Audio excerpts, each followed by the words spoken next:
Está no ar o podcast Aprender e Empreender. Eu sou Hélio Nishioka, sou fisioterapeuta e empreendedor. Esse é um podcast feito para você, fisioterapeuta que quer aprender a empreender. Para você que sonha em construir um negócio do zero, esse é um espaço preparado para você participar, debater, questionar e, claro, aprender tudo. Vamos juntos conhecer a fundo todos os segredos do empreendedorismo, do crescimento pessoal e da inovação. Seja bem-vindo, a casa é sua.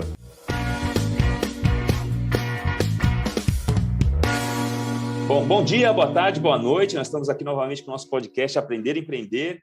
Já lembrando a você que nós estamos nas plataformas Spotify, Deezer, Apple Music e YouTube. Nós temos também o aplicativo, o app do Fisiortopedia. Você pode baixar para saber o que o Fisiortopedia anda fazendo e também pode ouvir os nossos podcasts por lá. Vai lá no nosso canal do Fisiortopedia, curte, ativa o sininho do YouTube, compartilha com alguém que pode gostar do nosso conteúdo e ajuda a espalhar essa onda de empreendedorismo que é a salvação do Brasil e a salvação do mundo. Bom, em todos os episódios eu começo com uma frase. Hoje eu vou começar com uma frase, na verdade, uma citação de um amigo, de um paciente também que virou amigo. Vem do texto dele, Dom e Talento, do meu querido amigo Eugênio, que eu chamo de Eugênio Gênio Mussac, né? E ele começa a citação dele assim: eu lembro a obra do cineasta polonês Krzysztof Kieslowski, e a comparo com o nosso tema, dizendo que o dom é branco, o talento é vermelho e a vocação é azul.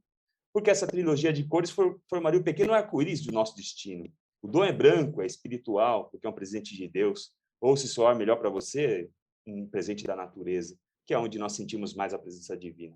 O talento é vermelho, porque depende da força, do suor, do músculo, da determinação para ser desenvolvido e para ser aprimorado. E a vocação é azul, porque representa um chamado, algo que vem do horizonte, da imensidão, da linha onde o mar se encontra com o céu e o céu com a vida. Bom, o meu convidado de hoje é um cara de 47 anos, é o filho da dona Mirelle, que deu para ele um sanguinho lá do Egito, e do seu Jax, que está morando no céu, que trouxe para ele um sanguinho lá do Líbano, o pai da Cora e do Josh, pai do Vira-Latas Woody, marido da grande Elisa Tawil, que eu já escutei muita coisa dela, muito legal. É um São Paulino, é estrategista de comunicação, tem cara de moleque, mas já fez muita coisa nessa vida. Empreendedor, escritor, filântropo, palestrante nas áreas de comunicação, futuro do trabalho, comportamento, universo das marcas. O cara é multiplataforma, multiassunto, multitudo. É um jornalista com mais de 26 anos de experiência, tem 17 anos deles dedicados a grandes grupos da mídia como a Globo, a Jovem Pan, Bandeirantes, Estadão. Conosco hoje, Mark Tawil. Muito bem-vindo, Mark. Que alegria, Hélio, que alegria estar aqui com você, com todas as suas ouvintes e os ouvintes também. E, puxa, você citar o grande Eugênio Mussac desde o início me chama a atenção, porque é, sem dúvida nenhuma, uma das grandes referências que a gente tem quando a gente fala de gestão, quando a gente fala de escritos da gestão, de textos, né? Ele tem, sei lá, talvez mais de 10, 12, 13 livros escritos, ele tem centenas de artigos, certamente, uma referência na liderança, na gestão de pessoas, então não tem como não se inspirar. E eu fui, enquanto você falava, dar uma lida e vi que ele é formado em medicina. Ou seja, é muito curioso, né? Você tem grandes médicos, grandes psicólogos que escrevem muito bem, e Drauzio Varela, por exemplo, é um grande médico que também é um grande comunicador. E você é um grande comunicador, então está tudo em casa. Legal, muito bem. Então, eu quero começar te cutucando aqui. Eu estava assistindo, sabendo que a gente ia conversar sobre soft skills, ia ser um dos nossos assuntos, soft skills. E eu assisti um TED, adoro o TED, as palestras do TED, do TEDx. E eu sei que você também gosta, você já foi palestrante do TEDx, é muito legal. E eu vi uma palestra do Scott Asai, que é um havaiano, e ele falou um pouco sobre as soft skills. E ele falou que a primeira vez que ele ouviu falar sobre soft skills, ele foi no próprio Havaí, quando ele era criança, quando ele escutou a palavra que todos conhecem lá, que é a palavra que todos falam um para o outro, que é aloha, né? Aloha, o significado da palavra aloha é suspiro de vida, que é o caminho para tratar os outros com amor e respeito. Eu acho que isso deve ser realmente um bom resumo do que é soft skills, né? Você ter essa identificação com o sentido da vida, com o suspiro de vida. Mas, Mark, o que são soft skills?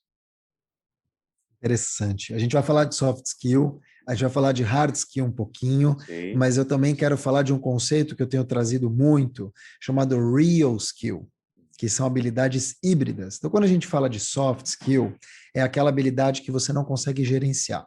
Soft skill é uma habilidade socioemocional, uma competência que não é tangível.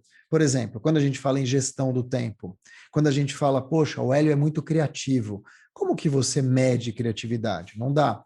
Ah, o Hélio, ele tem uma liderança empática. Como é que você mede a empatia? Também não dá.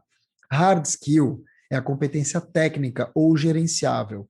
Então, o Hélio é muito bom de Excel, Uhum. dá para medir. O Hélio consegue falar japonês, ele tem proficiência em idiomas, dá para medir. Então, quando a gente consegue medir, a gente chama de hard skill. Quando a gente não consegue medir, e são habilidades comportamentais, soft skill. E isso vem, talvez, de 30 anos para cá, 25 anos para cá. Já me rotularam muito como alguém de soft skill, e eu gosto. O que eu percebi, Hélio, é que existe uma habilidade nova para esse mercado novo, que é exatamente o que a gente falou do Eugênio e está falando de você, que são habilidades híbridas. Um médico pode ser um excelente escritor e um excelente educador da gestão. Um fisioterapeuta e também empreendedor, que é o teu caso, porque você tem uma empresa disso, você comanda times, pode ser um excelente podcaster. Então a gente tem muitas habilidades ao longo da vida que a gente não explora.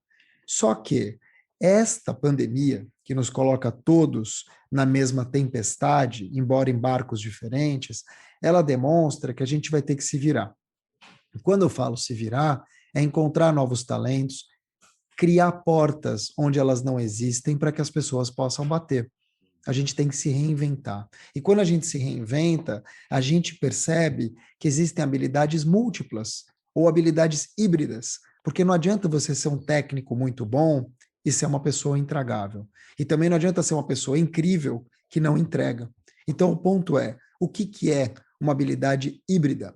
E eu conheci esse termo de real skill com Seth Godin, que é um best-seller mundial, um best-seller do marketing, um especialista em competências, e ele fala dessas habilidades reais.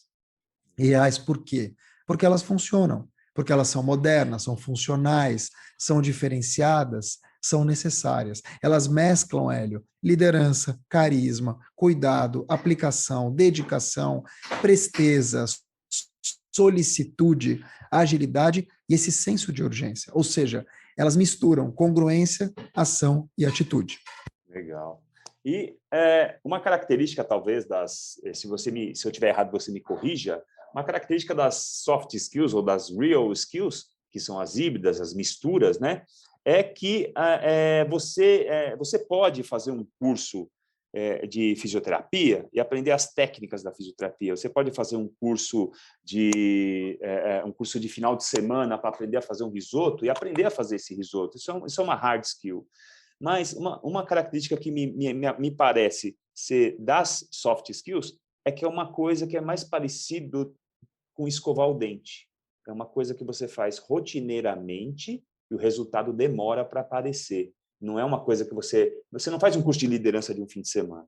Você não faz um curso de comunicação de um fim de semana. Isso demanda mais dedicação e a gente, pelo menos é o que eu vejo também, é uma sociedade cada vez mais imediatista. Eu preciso aprender isso agora, eu preciso aprender isso hoje, e é a geração do tutorial do YouTube, né? Então, tem um vídeo de 2 minutos que te ensina a montar a cabana do seu filho. 2 minutos que ensina a montar o brinquedo, que te ensina a conectar seu computador na internet. Não dá para aprender essas coisas assim num tutorial de 2 minutos, né? Não, não dá. E quando a gente percebe, você, claro, consegue levar à perfeição quando você pratica tudo. Então, existem, evidentemente, jogadores de futebol que não sabem bater pênalti. Isso tem.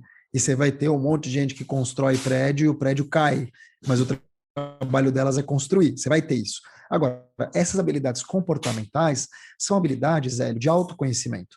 Você não consegue liderar uma equipe, ou gerir um time, ou gerir pessoas, se você não consegue se autogerir. Então, o que eu vejo em relação a soft skill, que depois vira real skill, e que também tem que ter um híbrido de hard skill, é que as pessoas que chegam mais longe na questão da gestão dessas habilidades, especialmente na questão da gestão das habilidades como um todo, liderança de times, direção de empresas, empreendedorismo, intraempreendedorismo, são pessoas que se conhecem primeiro, que sabem dos seus limites, que sabem das suas forças, dos seus pontos fortes e especialmente pontos fracos. Quando elas atingem isso, elas conseguem liderar os outros, elas conseguem mexer na frequência energética e também emocional do outro. Elas conseguem ter inteligência emocional. Mas para que isso aconteça, precisa de prática. Você não sai com inteligência emocional da noite para o dia. Você não sai lidando com o teu comportamento e com o do outro da noite para o dia. Isso requer tempo e não só prática. Porque vão ter dias melhores, dias piores. Essa pandemia, por exemplo, eu tenho certeza que você, como um gestor, a primeira coisa que você fez foi acolher as pessoas. E esse é o trabalho da pandemia. O trabalho da pandemia não é você ligar a câmera e perguntar se a pessoa fez o que ela tinha que fazer. É ligar a câmera e saber se está tudo bem primeiro, se ela está em condições de fazer. E quando as pessoas percebem isso, é sintonia pura, é conexão imediata. Por quê? Porque, de novo, você está lidando não com o que a pessoa faz, e sim com o que ela é.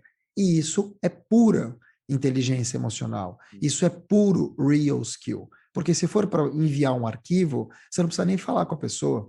A pessoa monta o arquivo e ela te manda por computador. Agora, o acolhimento, a escuta, a motivação, o estímulo, tudo isso passa por um aprendizado que não é da noite para o dia, e que sim tem tudo a ver com a soft skill, que é a habilidade sociocomportamental, socioemocional. Legal. E a gente está numa pegada da fisioterapia, esse podcast é muito ouvido por fisioterapeutas, por estudantes de fisioterapia, justamente para despertar esse lado da qualidade, da dedicação com a qualidade, do empreendedorismo. A gente tem um dado que só 5% dos fisioterapeutas empregam os outros 95% dos fisioterapeutas, ou seja, há pouco empreendedorismo, há poucos negócios que precisam ser motivados, precisam ser estimulados na área da fisioterapia. A gente pode falar, Mark, que a grande pilastra de sustentação das soft skills e das real skills depois é a comunicação? Sem dúvida que sim. Você sabe, Hélio, que eu estava mexendo nesses dias mesmo com um material ligado ao LinkedIn. Eu trabalho muito com a questão do LinkedIn. Fui o primeiro LinkedIn Top Voices em 2016. E agora, um spoiler para a tua audiência, eu estou me tornando LinkedIn Oficial Instructor, ou instrutor oficial do LinkedIn Learning. Em pesquisando sobre 2020, um levantamento do LinkedIn sobre soft skills colocou a comunicação como primeira soft skill, ou seja, aquela que conecta tudo. Ela conecta a liderança, ela conecta a gestão do tempo, ela conecta o gestor, o líder e o liderado. Então, o ponto é, a comunicação, ela é um grande pano de fundo, a comunicação é um grande conector, e mais do que isso, ela tem que ser encarada como uma estratégia, e não como um chute. Porque, por mais que a gente nasça respirando, isso é uma coisa que vai levar a gente até o túmulo, da hora que você nasce até a hora que você vai morrer, a única coisa que você faz é respirar. Todo o resto você aprende. Claro que existem dons, mas a maioria você aprende, né? Ou quase tudo. O ponto é respirar, que é alguma coisa óbvia e mecânica, e você já nasce com isso, ela é inata, mesmo assim você não respira direito. Você tem que aprender. Então você imagina a comunicação. As pessoas acham que comunicação é você só saber se comunicar. O mesmo vale para o inglês. Não, eu me comunico bem. Tá bom, você pode se comunicar bem, mas você não fala bem inglês. E com comunicação é a mesma coisa. Você tem que aprender a se comunicar. Porque, de novo, só abrir a boca e falar 3, 4 coisas não quer dizer que você vai bem. Você tem inúmeros tipos de comunicação. Comunicação verbal e não verbal. Você tem a comunicação não violenta. Você tem a comunicação muito violenta. Muito violenta. Você vai ter de tudo. Então, aprender a comunicar é uma necessidade, uma estratégia. Acima de tudo, um sinal de inteligência. Sim. E a gente tem um desafio, né, pela frente, porque é uma sociedade que conversa mais por texto agora, por mensagem, WhatsApp e SMS. No mundo de letras digitadas, de emojis, o quanto a gente está perdendo em olho no olho, em foco, atenção, em escuta ativa, né? Como a gente consegue reparar esse mal que parece na verdade, uma grande pandemia, né? As pessoas não se falam. A minha filha às vezes me chama dentro de casa pelo WhatsApp. Como é que a gente aplaca isso e traz o mundo de volta para o que é o mundo da comunicação, o mundo do olho no olho, hein, Mark? É assim, lembra quando nasceu a internet, uns 30 anos atrás, para a gente, né? Ela já existia antes. E você lembra que tinha gente que falava até que era moda? Mas isso é moda, isso é uma moda passageira, é uma onda. Então, assim, a má notícia, Hélio, é que não tem volta. Essa comunicação que você está vendo da tua filha, que eu vejo na minha e no meu filho, essa comunicação cada vez mais rasa do ponto de vista de escrita ou até de leitura, essa dificuldade de compreensão de texto, a dificuldade da gente responder o que nos perguntam, que a gente quer dar palestra, em vez de responder aquilo que foi perguntado, ou seja, falta de escuta ativa, de atenção. Tudo isso tem um preço, claro. Agora, é um preço que a gente vai ter que pagar. Não tem como voltar atrás. A tua filha pode até, depois de muitas e muitas broncas, arrumar um pouco esse lado dela. Só que na escola todo mundo vai falar igual. Na faculdade todo mundo vai falar igual. Então, em algum momento, ela vai voltar a ser corrompida, porque é um sinal dos tempos, é um tsunami. Você não consegue segurar um tsunami com um barquinho e nem com uma parede. Então, tentar voltar à comunicação que o Hélio recebeu, ou que os pais do Hélio receberam, além de ser ineficiente, é impossível. Então, minha sugestão é, vamos nos adaptar. A tua filha é de uma geração chamada alfa, assim como a minha também, e o meu filho também. E nessa fase que a gente está vivendo, Hélio, são 5 gerações trabalhando ao mesmo tempo. A gente tem Baby Boomer, a gente tem X, que é a nossa, a gente tem Y, que é da minha mulher Elisa, hoje na faixa dos 40, a gente tem Millennial, que já está 30, mas que daqui a 10 anos, final da década, faz 40, e tem a geração Z, de 20 anos de idade. Pela primeira vez, 5 gerações trabalhando juntas. E isso, claro, faz com que a gente tenha que se adaptar o tempo todo. Como é que você vence no mercado intergeracional? Buscando o melhor de cada geração e não pichando. A gente se acostumou a pichar a geração que vem, né? A gente se acostumou a pichar a geração antiga. Ah, não, velho. Ah, não, vou destruir e tal. Quando, na verdade, a inteligência é, beleza, o que eu posso aprender com a geração Z? E o que a geração Z pode aprender com nós, mais velhos, em termos de experiência, polimento do tempo. Então, o que falta aqui é alinhamento de expectativa. E não dizer, puxa, preciso mudar, ou não vai dar certo, ou tá raso. Porque não é a gente que vai mudar isso. Isso já está acontecendo e é um tsunami. E contra o tsunami ou o vulcão, que são forças da natureza, não é com guarda-chuva que você vai lidar. Legal. E é muito interessante, porque lendo também sobre as coisas dos soft skills, dos real skills, agora que é uma palavra nova para mim, mais nova ainda, porque você que trouxe agora, são as habilidades, mesmo se você concorda, são as habilidades que nos afastam muito das máquinas, né? Que são uma coisa pela frente aí que a gente deve ter bastante entrando no mercado de trabalho, e talvez são as habilidades que vão manter o ser humano como um ator importante aí das relações do trabalho. Exatamente. Tá vendo? Você já está com a cabeça de adaptação. Sim. E cooperação. Total. A transformação digital, a inteligência artificial, a realidade aumentada não são uma questão de ou, sou eu ou a transformação digital. Elas são uma questão de e, sou eu e ela. Como é que eu aproveito dela, que já está no nosso dia a dia? Hélio, se não fosse a transformação digital, as máquinas e a inteligência artificial, a gente não estaria gravando esse podcast à distância. Sim. A gente não teria uma lista no Spotify já pronta com as músicas que a gente gosta. Sim. A gente não teria o nosso e-mail respondendo de forma inteligente, o YouTube sugerindo com base nos nossos gostos, assim como a Netflix. Então, o ponto é, vamos aproveitar isso da melhor maneira possível. Agora, claro, quem faz a engenhosidade das máquinas são pessoas.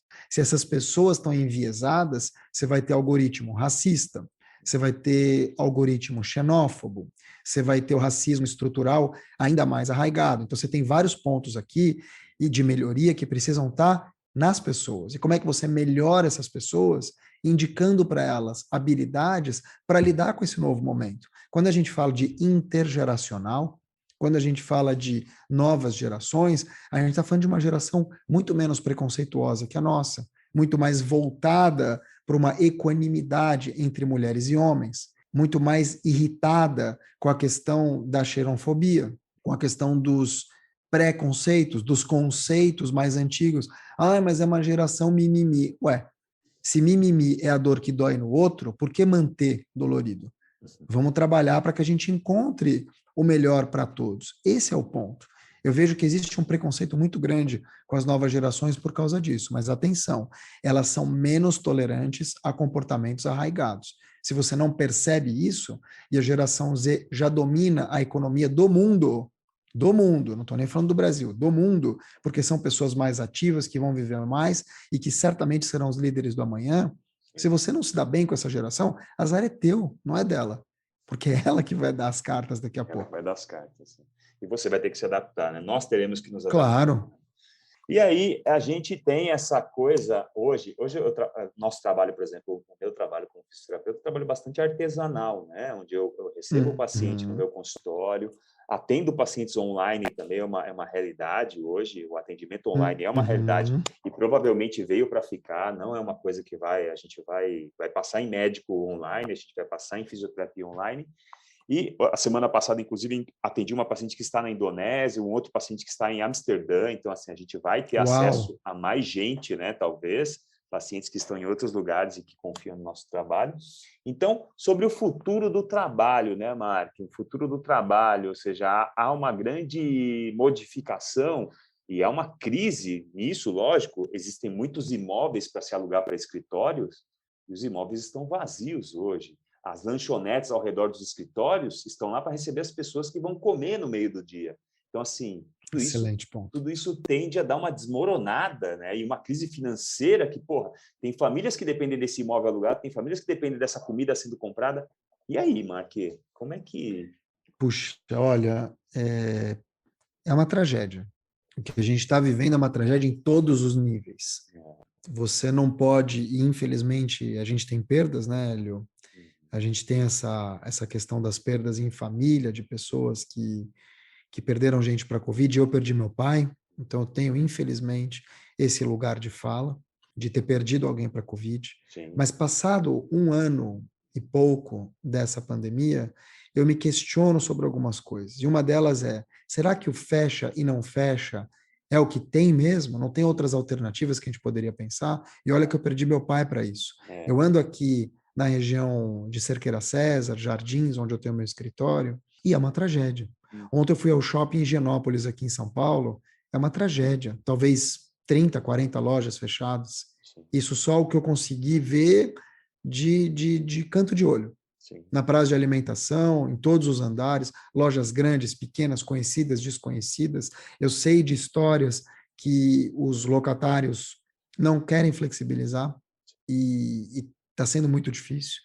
Então, é muito, realmente, quando a gente fala em economia, ela tem que ser discutida. Aí tem o outro lado, tem a questão da vida, que tem que ser preservada em primeiro lugar. Sem vida não tem economia. Então, eu não sou a pessoa mais indicada para falar disso, porque eu tenho algumas crenças que foram sendo desfeitas ao longo do tempo, e tem algumas crenças que foram sendo construídas. O que eu posso te dizer, e aí sim existe um paradigma de mudança que envolve digitalização, o que a gente está vivendo aqui, você e eu e os teus ouvintes, porque a gente está vivendo a digitalização na veia.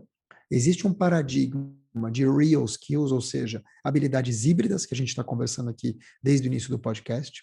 Existe um paradigma intergeracional, que é o que a gente está falando aqui. A gente vai ter que trabalhar com mais coesão, cooperação, colaboração entre as diferentes gerações, se a gente quiser ir para frente.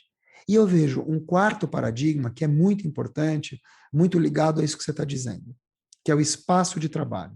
Se você se lembrar, Hélio, queridas e queridos ouvintes, que em 2018, 19, houve um boom de espaço flexível de trabalho, coworkings por todo o Brasil, a maravilha do coworking. Aí houve 2020, a gente foi trabalhar em casa. Quem pôde trabalhar em casa é bom que se diga, porque tem muita gente que não teve esse privilégio, ou porque não tem internet, ou porque tem problemas estruturais, ou porque o trabalho não permite. Se você tem um chapeiro de um fast food trabalhando em casa, ele vai fazer o quê? Ele pode até entrar pela internet, mas ele vai fazer o quê? Esse é o ponto. Muita gente em casa que perdeu o emprego.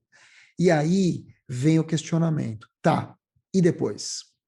Até porque trabalhar em casa demonstrou que é muito, hoje, passado um ano e meio, é muito pior do que melhor.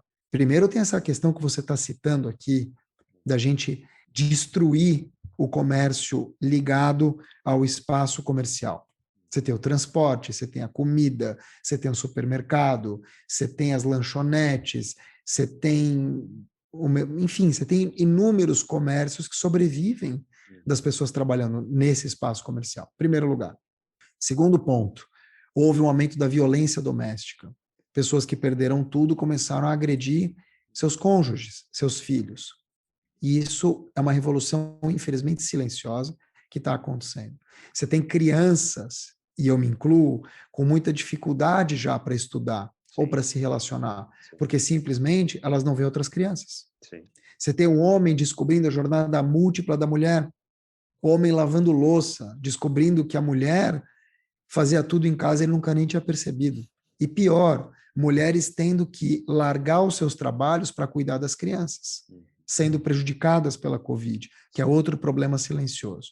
E aí vem a questão do espaço de trabalho. Tá bom, passado isso, a gente vai voltar a trabalhar. Quando você, empreendedor, percebe que você não precisa ter a pessoa frente a frente com você e que essa pessoa pode ter uma qualidade de vida melhor, ou ela não precisa ter tantos custos, tanto horas para vir e voltar, quanto horas aqui, não precisa, enfim, usar do ambiente. Você fala, então, vou fazer um ambiente menor. E aí, entre aspas, você economiza. Você fala, não, ela vai vir 2 vezes por semana ou não vai vir mais. Eu tenho um colaborador que morava em Osasco. Será que eu preciso que ele venha? Pegar trem todos os dias, sendo que durante 1 ano e meio ele está me entregando lindamente por e-mail? Acho que não. Aliás, agora ele foi para Sergipe. Acho que não. Então, esse é o ponto. As empresas vão perceber que o presencial não é tão necessário. E aí você vai ter uma disrupção nesse sentido. Então, para te finalizar, eu vejo que a gente viveu espaço flexível de trabalho, estamos vivendo home office, ou trabalhar em casa, ou, para muitos, morar no trabalho. E agora a gente vai ter a revolução chamada Anywhere Office.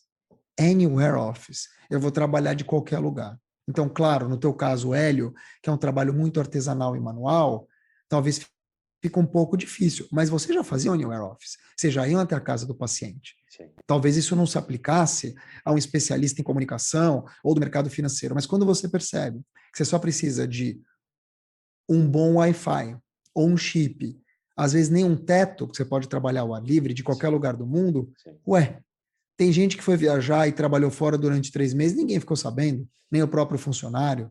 Tem gente trabalhando do México, entregando para a Indonésia. Então, o Anywhere Office, o nomadismo digital, ele não só é uma realidade agora, para muitos, como acredito eu, que vai disruptir mais uma vez esse mercado. E, infelizmente, como você bem citou, vai trazer perdas, porque aqui os restaurantes que se valiam de prédios comerciais inteiros, que vão voltar pela metade, ou talvez não voltar, vão ter que se virar de outra forma.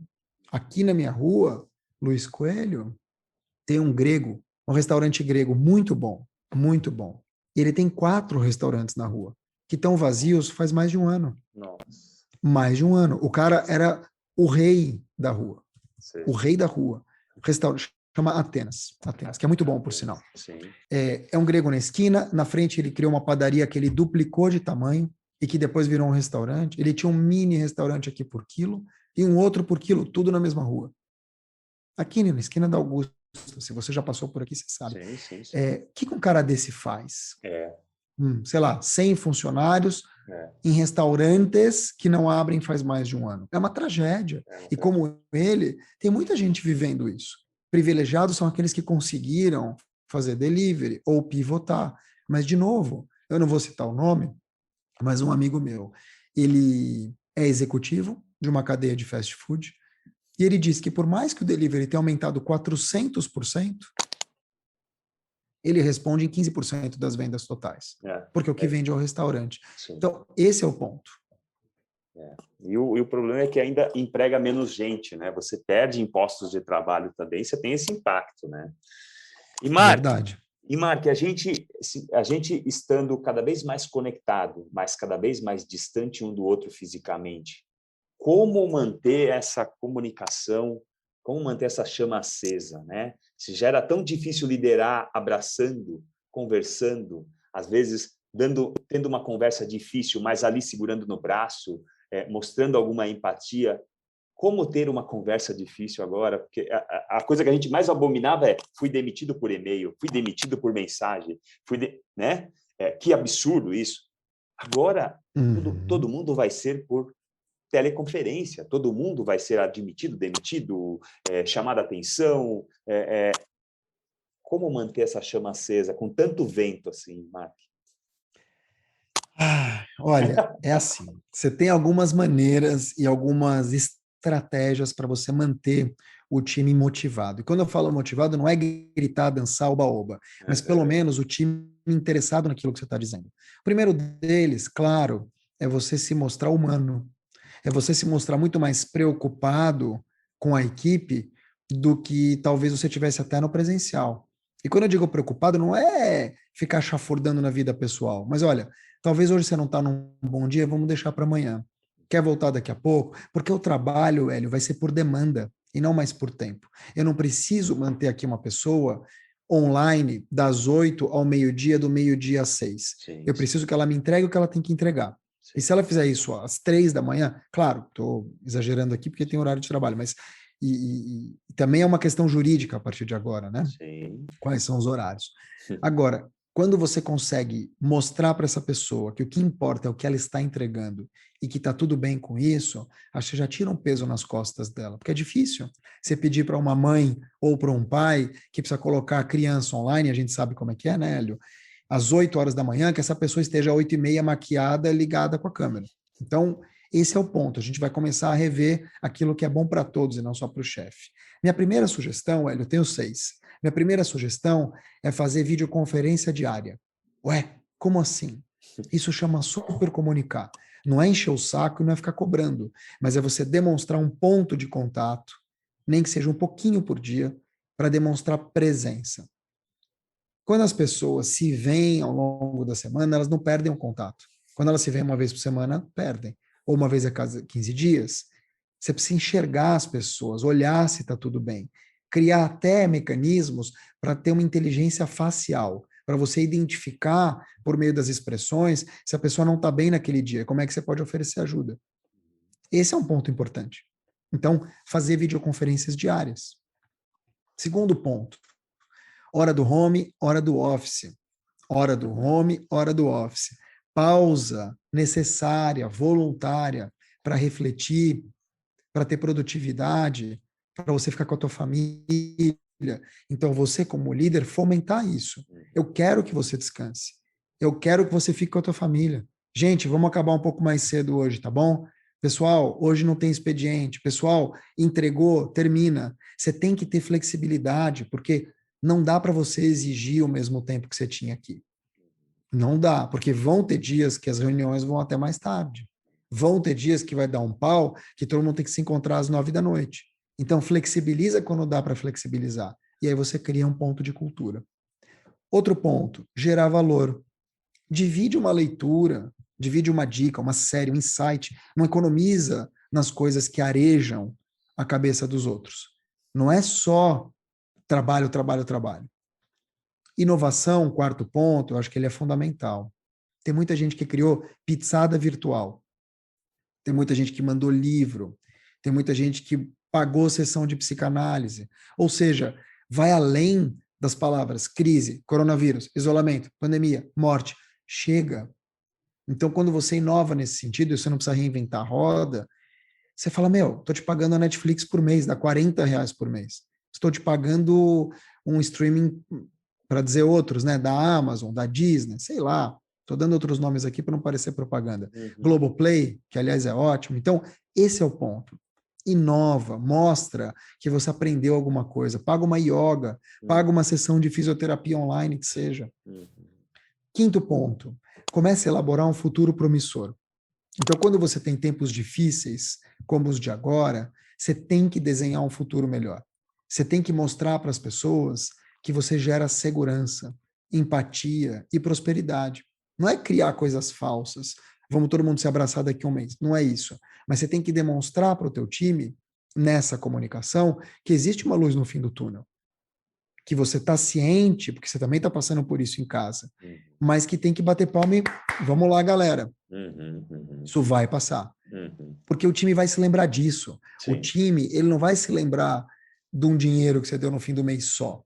Ele vai se lembrar se você foi empático, se você foi verdadeiro, se você ajudou na hora que tinha que ajudar. Poxa, eu fiz isso muito com o meu time. Muito no início. E prometi não demitir e não demiti. Eu aguentei muita porrada. Aguentei muita perda de cliente e não demiti. Sim. Então hoje eu durmo tranquilo. Legal. Teve gente que tinha 100 vezes mais funcionários do que eu, 100, e na primeira dor de barriga da Covid mandou embora. Pessoas foram demitidas em março de 2020, Sim. na primeira dor de barriga, sem nem saber se esse negócio ia até maio. E por fim, Hélio, seja empático. Quando você é empático e tenta, não vou dizer que você consegue, tenta identificar a emoção do outro, sem esconder a real situação que você está vivendo ou da companhia, sem gerar mais preocupação, mostrando que você está ali só para ouvir muitas vezes, você consegue aquietar. E quando você aquieta, você faz alguma coisa que a gente falou aqui no início, que é colaborar com o outro, que é criar uma motivação verdadeira, que é dizer, olha, eu estou aí para você de verdade. Então, recapitulando os pontos, que são muito importantes, eu vejo que o primeiro deles é você fazer videoconferências diárias, ou seja, ter pontos de contato maiores com a tua equipe. Hora do home, hora do office. Gerar valor para essas pessoas. Inovar na questão dos benefícios. Elaborar um futuro mais promissor e, por fim, ser empático. Com tudo isso, eu acredito que você consegue comunicar melhor e, mais do que comunicar, você consegue conectar com essas pessoas para que elas te vejam como alguém com que elas possam dividir alguma coisa e não fugir. Sim, muito legal, nossa, muito legal. E a gente vive, né? A gente não está mais, nosso problema não é mais acesso à informação, né? Nosso problema está longe de ser acesso à informação e volume de informação. O que a gente tem hoje é uma tempestade, um oceano até a boca de informação. O nosso desafio agora é separar a boa informação da porcaria, o joio do trigo, porque tem muita porcaria, tem muita coisa que não é tão legal. Como manter, Mark, num mundo tão informado, com tanto estímulo, com tanto negócio pulando do celular, como manter a sanidade mental em tempos tão difíceis, né? Como filtrar, como desligar a TV, como não assistir telejornal, como não ler jornal, como não ler revista, porque assim, é muito difícil, Marco, é muito difícil, cara. O que a gente faz com tudo isso? Aqui, pois é, você tem duas coisas para fazer aqui. A primeira delas é você ter intencionalidade, ou seja, o que você quer? Por que você quer as coisas? Então, assim, por que eu estou lendo isso? Para que eu estou assistindo esse programa? Para que eu estou seguindo essa pessoa se ela me gera gatilhos negativos? Esse é o ponto. Quando você começa a se perceber, automaticamente você vai entender que você não precisa seguir todo mundo, que você não precisa assistir todas as lives, que você não precisa ler todos os livros. Isso é uma coisa que nos impuseram no começo da pandemia, né? Agora vai dar tempo de ler tudo. Puxa, finalmente eu vou ficar em casa para curtir. Não dá. Criou outros problemas que ainda não existiam. Como essa questão dos filhos, como uma eventual violência doméstica, casais que não se conheciam, só se viam na hora do jantar, agora tem que conviver juntos. Esse é o ponto. Não teve um baby boom, teve um divorce boom. O ponto é, como que a gente faz isso? Ao meu ver, de duas formas. Como eu te falei, primeiro a intencionalidade, o que eu quero para mim, o que está me gerando gatilho, o que está me gerando questões, más lembranças. E o segundo ponto é curadoria, seleção. Então vamos lá. Primeiro, eu estou seguindo pessoas que me geram gatilho. Por que eu estou seguindo essas pessoas? Está me gerando coisas ruins, negatividades, lembranças. Para de seguir. E quando você começa a eliminar essas pessoas da tua vida e esses assuntos da tua vida, você vai querer preencher com outros. E aí vem a seleção. Então, em vez, talvez, de eu assistir um jornal na hora do almoço, que vai abrir covas na tela da TV e vai me gerar uma emoção negativa, eu não quero ver jornal por enquanto. Eu quero ler coisas que me lembrem coisas boas. E aí eu vou procurar essas coisas boas. Então, esse ponto, especificamente esse ponto, ele parte de você, que é você desconectar da pandemia, que na verdade é a tempestade, e você cobrir a tua goteira, que está dentro de casa, que é o pandemônio. O pandemônio você consegue mexer, a pandemia não. Como que ela vai te atingir? Você vai ter que se proteger. E, ao meu ver, a proteção vem daí. Você perceber, você desligar as chaves que são negativas e você começar a ligar as chaves que te fazem bem. É muito mais uma seleção tua, é muito mais uma vontade tua para com você mesmo. Sim. E foi a coisa que eu mais me peguei fazendo ultimamente, viu? Olhando coisas que me agrediam, que me machucavam, ou coisas que eu falava, putz, mas não faz mais sentido deixar de seguir, deixar de seguir, deixar de seguir.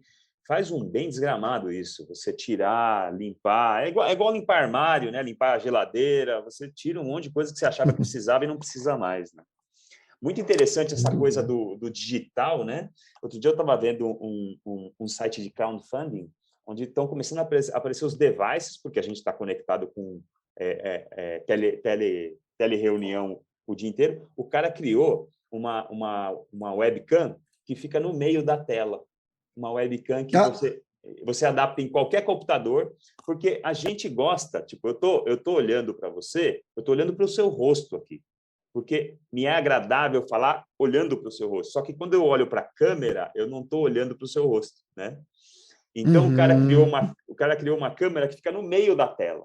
Então que quando genial. eu olho, onde está isso aí? Está no Indiegogo. Eu te mando o link depois. É Que interessante. É interessante. interessante isso. Super interessante.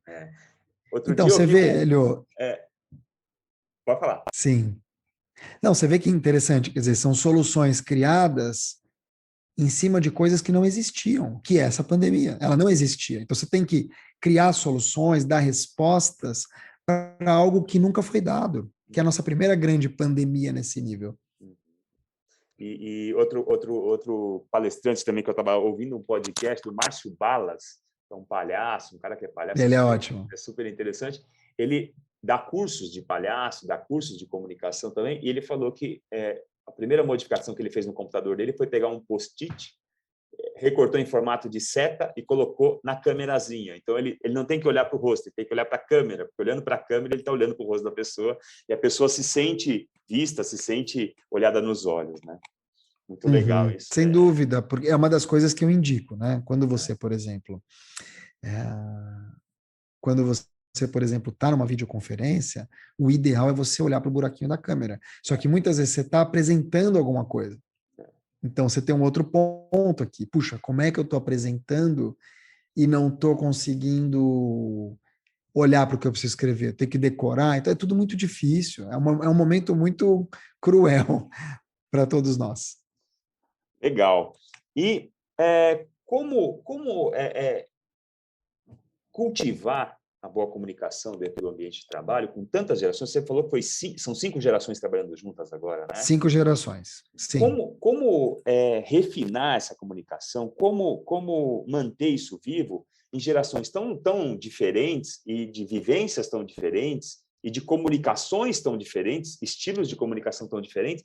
Como manter isso vivo, hein, Mark? Como manter a conexão, seja presencial ou online, com as pessoas de uma equipe que pode ter gente de 60 e gente de 22? Sim. Eu vejo que, bom, primeiro esse é um desafio que não é da noite para o dia, você vai ter que se adaptar. A primeira coisa que você tem que pensar é, quem sou eu? Quem sou eu? Ou seja, quando a gente fala de comunicação, quando a gente fala de uma projeção pessoal, não adianta eu querer me projetar não sendo eu. Então vamos lá. Eu chego no consultório do Dr. Hélio, vejo que ele é fisioterapeuta, eu ia falar fisioterapista. E aí eu começo a usar termos da fisioterapia. Do nada. Por quê? Porque eu quero ser aceito. Então vamos lá. Deixa eu ver, abrir aqui no meu computador ao mesmo tempo. Então eu chego para o Hélio e falo assim: Hélio, eu estou muito preocupado com essa questão de ciência de saúde aplicada. Vamos falar um pouco dessas disfunções? Quer dizer, eu tento achar termos para eu poder ser aceito por ele. Então, eu chego numa comunidade e falo assim: e aí, rapaziada, firmeza? Mas não sou eu. Então, para ser aceito, muitas vezes a gente prostitui a própria comunicação e vira um Frankenstein. Então, o ponto é: seja você. O que não significa que você não vai adaptar um pouco. E mais do que isso, que não significa que você vai respeitar a cultura do outro. Então, quando eu sou eu mesmo, mas eu chego num lugar e consigo estabelecer uma comunicação que eu possa ouvir o outro sem preconceitos. Claro que você não vai chegar para mim, Hélio, e ficar falando só em fisioterapês. Não é isso que a gente está dizendo. Mas quando eu chego numa comunicação que seja compreensível para os dois, aí eu venci o jogo. O ponto é, como eu faço isso? Primeiro ouvindo, depois respeitando. Se possível, entrar numa rede social e começar a ver termos dos outros. Para no meio de uma conversa, você não só saber o que significa, então, sei lá, eu estou na juventude, e aí eu estou conversando com o menino fala assim, eu shippo esses dois.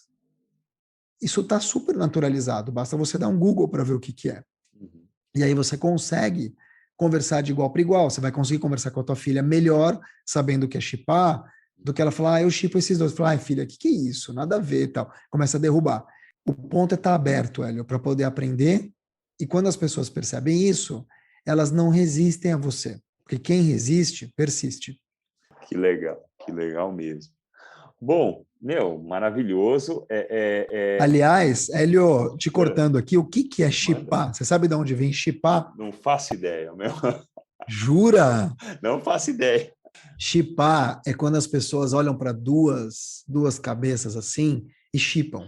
Então, por exemplo, você olha assim para a televisão e vê um ator e uma atriz que não são namorados. Aí você olha, eu shippo esses dois. E shippar se escreve com SH, shippar. SHIPPAR, eu shippo. Eu falo, bom, mas...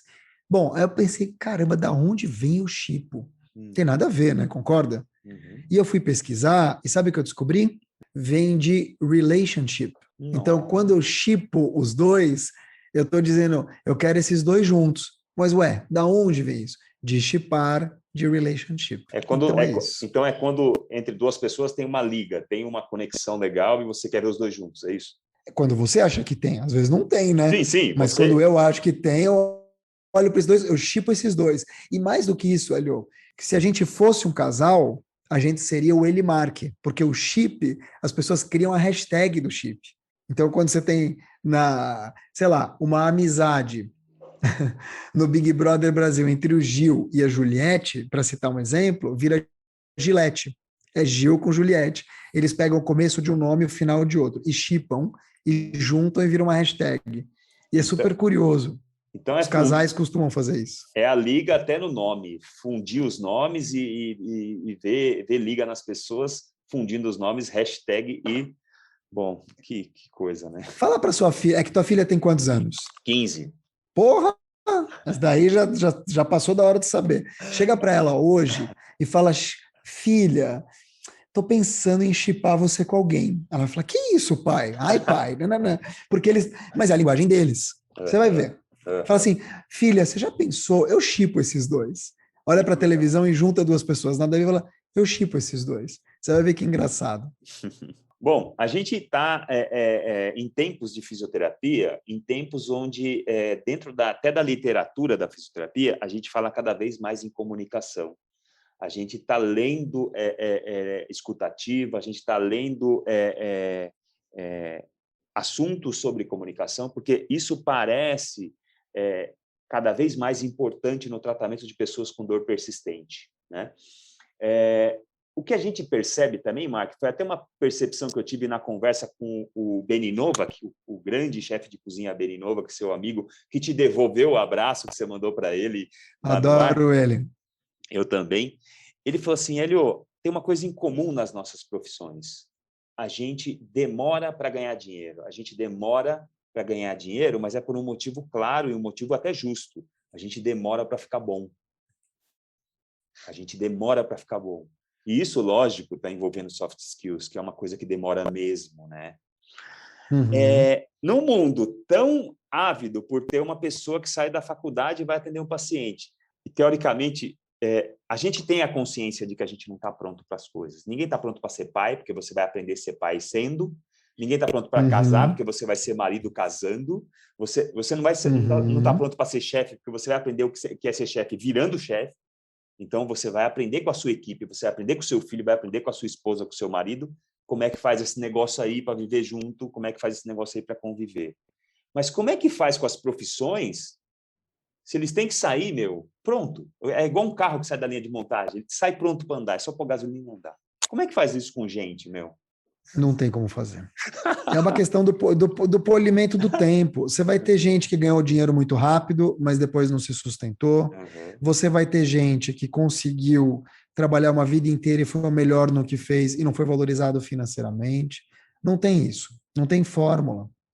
E o que a gente tem visto nesse mundo startupeiro, da molecada criando empresas com 12 anos de idade e ficando milionárias aos 30, é que realmente a fórmula, entre aspas, de sucesso que a gente viu acontecer, quando a gente estudava para alguma coisa, fazia uma pós naquilo e trabalhava, entre aspas, na área, é uma fórmula antiquada. Porque, de novo, você vai ter, como o Eugênio Mussac, do início desse papo, um médico que escreve muito melhor do que qualquer jornalista. E você vai ter empreendedores, no teu caso, que também agora são podcasters e que podem ser melhores podcasters do que grandes comunicadores. Esse é o ponto. A gente vai ter muitos talentos sendo desenvolvidos cada vez mais rápido, e essa fórmula de, daqui a 10 anos meu consultório vai dar dinheiro, talvez daqui a 10 anos não haja consultório, pelas inúmeras coisas que a gente citou aqui. Bom, Mark, estamos chegando aqui na nossa reta final do nosso papo. Eu gostaria de saber como é que as pessoas te encontram, como é que elas podem te encontrar, se tem alguma coisa aí, algum curso que você está dando, pode divulgar tudo que você quiser aí para a galera, que acho que tudo que você faz é muito válido para fisioterapeutas. Então, todos aí que estão nos ouvindo, chegaram até aqui porque se interessaram no nosso papo, sigam o Mark Tawil nas redes e... Eu vou adorar. Eu tenho, todas as redes sociais, inclusive o TikTok, esse eu uso pouco e também não danço, como @MarkTawil. Então, no YouTube, no Twitter, no LinkedIn, no Instagram. E eu tenho um canal no Telegram também, @MarkTawil. Você pode procurar por lá com dicas de comunicação, de gestão e afins. E eu tenho um curso que abre agora, dia 30 de abril, e fica aberto em uma semana de maio, 30 de abril por uma semana em maio, chamado Inteligência Comunicacional. Um curso online, 49 aulas, 6 bônus, aulas é ótimo, né? 49 aulas, 6 bônus, e realmente ele está muito redondo para que você possa se comunicar melhor em casa e no trabalho. Aulas ao vivo, aulas gravadas, e você tem essa possibilidade também de interagir comigo nas redes, tirando suas dúvidas. Então, esse é o ponto. Ele sai pela Hotmart. Legal. E vai ser um prazer ter vocês como alunos. E o seu podcast é o? Meu podcast é o Auto Performance. Eu tenho dois, na verdade. Tem o Auto Performance, que é muito legal. Eu sou ouvinte do Auto Performance. Que é muito legal. Ai, que legal, bom. muito legal. Que é autoral, e ele está na Jovem Pan. Você escuta, como aqui, o podcast Spotify, Apple e Deezer. Não está no YouTube, tá? Spotify, Apple e Deezer. E eu tenho o podcast O Amanhã Hoje, que é da Visa, falando sobre o futuro dos meios de pagamento, que é um podcast da Visa que eu apresento. E ele vai ao ar, já tem uma primeira temporada, segunda temporada em breve. Eu tenho uma coluna também em Época Negócios. E tem uma terceira e última coisa. Eu estou assinando uma pós-graduação em comunicação e gestão de mídias sociais pela HSM University. Está aberto com 40% de desconto. HSM University, você dá um Google, eu não sou professor, mas eu sou ali o Master Expert. É isso. Bom, o cara ainda, além de fazer tudo isso, o cara tem filho, o cara tem cachorro, tem casa, esposa, empresa, tem... Não, e uma esposa, Minha esposa. Filho e cachorro, tudo bem, eu tenho uma esposa, e brava, além de tudo. A esposa, porque a Elisa é A esposa, fantástica. a Né? esposa. Nossa, Ela é incrível. sensacional.